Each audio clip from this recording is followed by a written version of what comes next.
Here we are at Harbor Isle, Vero Beach. Coming in 4-inch, we sleeved it. It's gonna be the sanitary.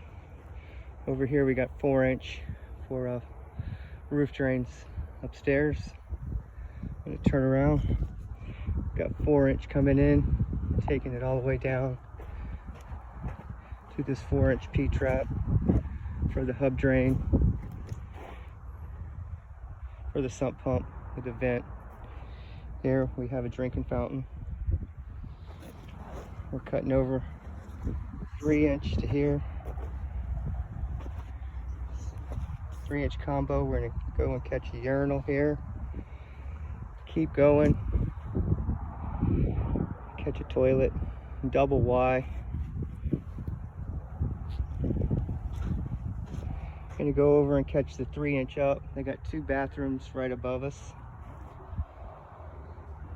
Gonna catch a toilet out of the end of it. ADA toilet, ADA lav with the floor drain. Back up a little, there's a vent for the floor drain. Coming over here, catching the floor drain in the ladies' bathroom or the men's bathroom with the water closet there. Extra vent here, and we got a vent here for the lavatory, the ADA lav. Then we're coming around here and we're going to catch the mop sink with a vent.